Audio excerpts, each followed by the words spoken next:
226 करोड़ रुपए के हवाई जहाज को नरेंद्र मोदी जी ने 1600 करोड़ रुपए में क्यों खरीदा?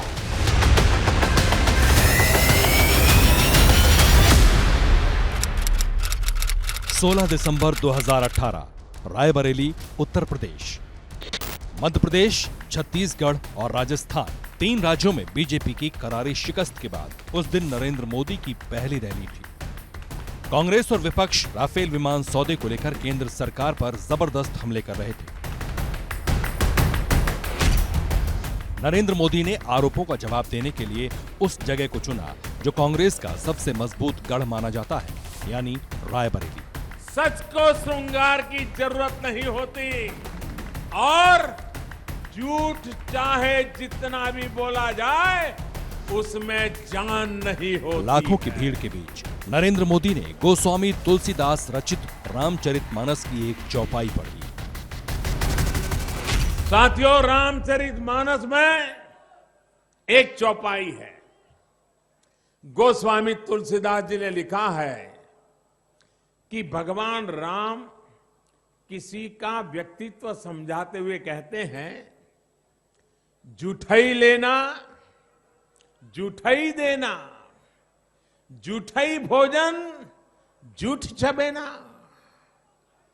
यानी कुछ लोग झूठ ही स्वीकार करते हैं, झूठ ही दूसरों को देते हैं, झूठ का ही भोजन करते हैं और झूठ ही चबाते रहते हैं। कुछ लोगों ने इन्हीं पंक्तियों को अपने जीवन का मूल मंत्र बना दिया है और इसलिए ऐसे लोगों के लिए देश का रक्षा मंत्रालय भी झूठा है। भगवान राम के चरित्र की सबसे बड़ी विशेषताओं में से एक माना जाता है कि जो वचन दे दिया वो वचन पूर्ण करना है। उदाहरण जिसे कहते हैं ना, रघुकुल रीति सदा चली आई, प्राण जाए पर वचन न जाई। तो आप देखिए वो चीजें धारा 370 से लेकर भारत की सुरक्षा को लेकर प्रतिबद्धता और श्री राम जन्मभूमि के भव्य मंदिर का मार्ग प्रशस्त करने तक, वो तमाम चीजें जिन्हें कभी असंभव माना जाता था, समस्त विघ्न बाधाओं और संघर्षों के खिलाफ खड़े होकर दृढ़ता के साथ वो पूर्ण करने का उन्होंने यह परिणाम दिखाया है।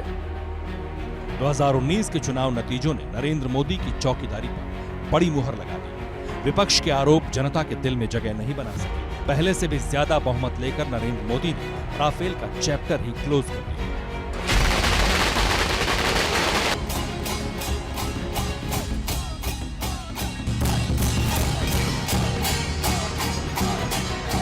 लेकिन यह पहली बार नहीं था जब मोदी ने अपने एक्शन, एग्रेशन और एडमिनिस्ट्रेशन को रामायण या रामचरितमानस की पंक्तियों से बयां किया हो। मोदी कहते हैं कि उनकी विदेश नीति से लेकर टैक्स नीति तक राम से बहुत प्रभावित है। यकीन ना हो तो खुद मोदी से सुनिए। 16 जनवरी 2024, श्री सत्य साई नगर, आंध्र प्रदेश।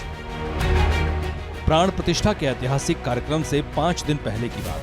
श्री सत्य साई नगर के पलसमुद्रम में प्रधानमंत्री ने NACIN यानी national academy of custom indirect tax and narcotics के नए परिसर का उद्घाटन किया। इस मौके पर पहली बार नरेंद्र मोदी ने अपनी सरकार के कई बड़े फैसले और टैक्स सिस्टम का त्रेता कनेक्शन बताया। बरसत हर्षत लोग सब, करसत लखै न कोई, तुलसी प्रजा सुभागते, भूप भानु सो होई। अर्थात सूर्य पृथ्वी से जल खींचता है और फिर वही जल बादल बनकर वर्षा के रूप में वापस धरती पर आता है, समृद्धि बढ़ाता है। हमारी टैक्स व्यवस्था भी वैसी ही होनी चाहिए। NACIN में ट्रेनिंग लेने वाले अफसर कस्टम, टैक्स और नारकोटिक्स जैसे संवेदनशील विभाग में जाते हैं। अपराध का काला साम्राज्य ऑपरेट करने वाले माफियाओं से लेकर देश विरोधी ताकतों तक की नजर इन अफसरों पर होती है। मोदी को पता है कि इनकी जरा सी गलती देश का कितना नुकसान करा सकती है। मोदी इन अफसरों को ईमानदारी, कर्तव्य और राष्ट्र प्रेम का मैसेज और मतलब दोनों समझाना चाहते हैं। और इसके लिए फिर मोदी ने 5000 साल पुराने उस अलौकिक चरित्र की मिसाल दी जिन्हें प्रभु श्री राम कहा जाता है। नेयम मम मही सौम्य दुर्लभा सागरांबरा नहि क्षयेयम धर्मेण शक्रत्वमपि लक्ष्मण। यानी मैं चाहूं तो सागर से घिरी ये धरती भी मेरे लिए दुर्लभ नहीं है, लेकिन अधर्म के रास्ते पर चलते हुए अगर मुझे इंद्रप्रस्थ भी मिले तो मैं स्वीकार नहीं करूंगा। उनमें जो आध्यात्मिक चेतना है और वह जिस मात्रा में है, वह दूर तक नजर दौड़ाने पर प्रजातंत्र के बाहर जाकर भी राजाओं में देखते हैं तो कम मिलता है। प्रधानमंत्री नरेंद्र मोदी जी ने आध्यात्मिक चेतना का उपयोग समाज धर्म को जीवित करने के लिए किया है और यही कारण है कि अभी जो राम मंदिर के निर्माण में उनका योगदान है और उन्होंने जो जिस प्रकार से राम मंदिर की व्याख्या शुरू की है, वह भारत की सभ्यताई राष्ट्र को पुनर्जीवित कर रहा है। अब तक भारत एक संवैधानिक राज्य के रूप में था, अब यह सभ्यताई राष्ट्र के रूप में पुनर्जीवित हो रहा है।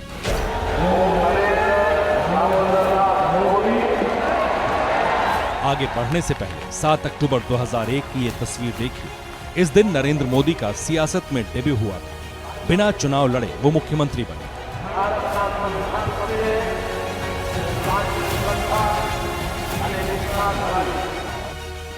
बाईस बरस बीत गए, सियासत में नरेंद्र मोदी ने कोई पराजय नहीं देखी। नीति और सिद्धांतों को लेकर विपक्ष से टकराव आज भी जारी है, लेकिन सीएम से लेकर पीएम तक इन 22 सालों में प्रधानमंत्री नरेंद्र मोदी ने खुद को एक प्रशासक के तौर पर मजबूती से स्थापित किया। नरेंद्र मोदी ने ये प्रशासन कहां से सीखा?